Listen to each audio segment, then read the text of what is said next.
Bismillahirrahmanirrahim. Assalamualaikum warahmatullahi wabarakatuh. Hamdan wa syukran lillah. Salatu wassalamu ala rasulillah wa ala alihi wa sahbihi wa mawala bi ihsanin ila yaumil qiyamah. Amma ba'du. Sahabat-sahabat Tribuners dimanapun Anda berada, saudara-saudaraku pecinta Allah yang mencintai dan dicintai Allah subhanahu wa ta'ala, alhamdulillah, tidak ada kenikmatan yang lebih indah dibandingkan dengan indahnya nikmatnya beribadah. Lihatlah kekasih kita Muhammad SAW. Ia jadikan ibadah bukan hanya menjadi kewajiban, tapi ia jadikan ibadah sebagai sebuah kebutuhan. Allahu Akbar. Kata-kata yang indah yang beliau sampaikan kepada Sayyidina Bilal bin Abi Rabbah. Ketika datang waktu sholat, beliau berkata, "Ya Bilal, arihna bis sholat ya Bilal. Bilal, hibur aku dengan sholatmu."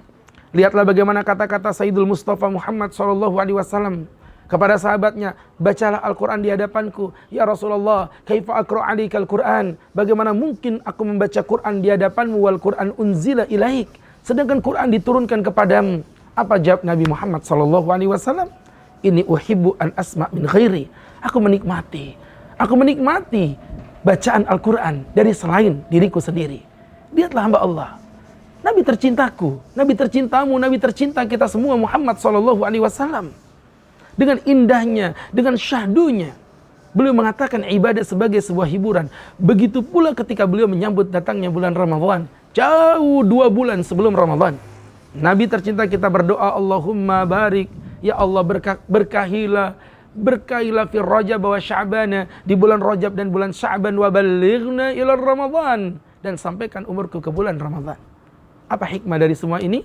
Ramadan mengandung kedahsyatan, Ramadan mengandung keindahan, dan Sayyidina Muhammad SAW menyambutnya dengan sukacita jauh sebelum bulan Ramadan itu tiba. Hakikat dari ibadah puasa yang indah ini bukanlah sembarangan. Puasa adalah pencerminan makna al-imsak, mencegah diri bagaimana kita mampu menjadi orang yang terbatasi. Keinginan kita, syahwat kita dibatasi oleh iradah yang menciptakan kita, keinginan Allah subhanahu wa ta'ala. Maka jangan sia-siakan puasa kali ini. Jangan sia-siakan puasa kali ini. Para Tribuners dimanapun engkau berada, pesan saya, puasa yang sukses adalah puasa yang memiliki jasad dan ruh yang terkombinasikan secara sempurna. Ada jasadnya, ada ruhnya. Apa jasadnya ibadah puasa, Pak Ustadz? Jasad ibadah puasa adalah ketika kita mampu menjaga tubuh kita dari perbuatan-perbuatan yang membatalkan ibadah puasa. Kita tidak makan, kita tidak minum, kita tidak berhubungan. Lihatlah betapa perfect dan sempurnanya seorang manusia menjalankan ibadah puasa secara jasadnya.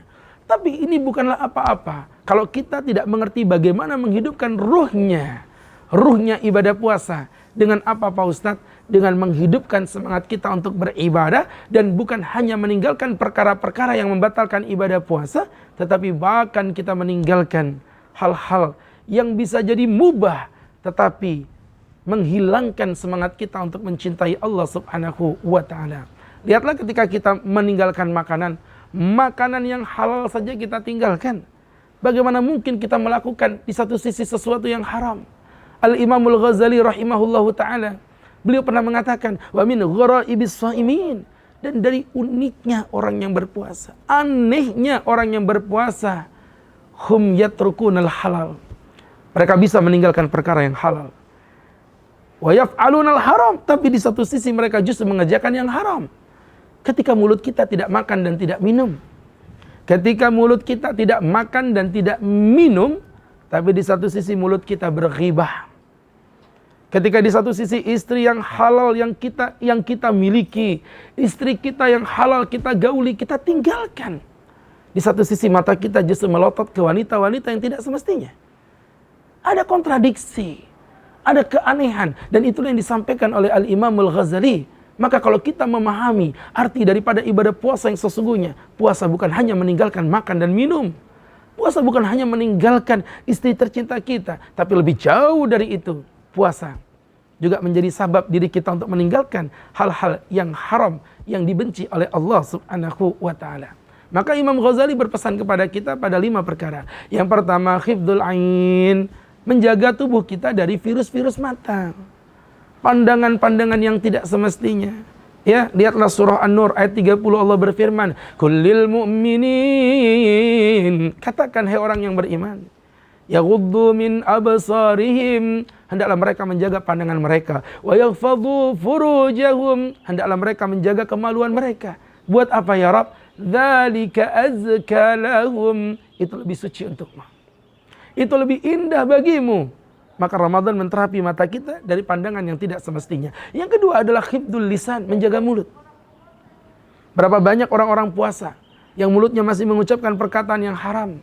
Man lam yada' qaula zur, barang siapa yang tidak meninggalkan ucapan-ucapan yang buruk, falaisa lillahi hajah fi ayyada ta'ama wa syaraba. Allah enggak butuh kau tinggalkan makanan dan minuman. Allahu akbar. Maka lisan harus dijaga. Jangan sampai kita meninggalkan makanan yang halal, tapi di satu sisi mulut kita mengkonsumsi ucapan-ucapan yang membuat Allah murka kepada kita. Kemudian yang ketiga adalah hifdzul udhun, menterapi telinga kita. Bagaimana kita menterapi telinga kita? Tinggalkan pendengaran-pendengaran yang tidak semestinya.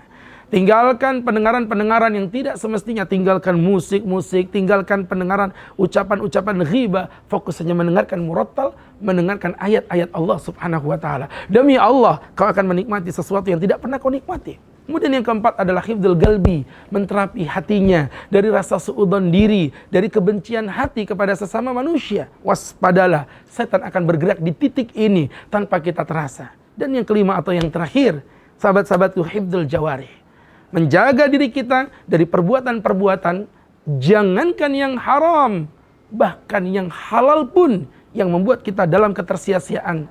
Tinggalkan. Detik-detik Ramadan adalah detik-detik yang mahal. Demi Allah, di setiap satu detiknya akan kau sesali jika tak kau manfaatkan, akan kau bergembira terhadapnya jika engkau menikmatinya dengan serius. Semoga Allah berkahi kita, semoga Allah cintai kita, dan semoga Ramadan kali ini benar-benar menjadi Ramadan yang terindah untuk kita semua. Billahi taufik wal hidayah. Assalamualaikum warahmatullahi wabarakatuh.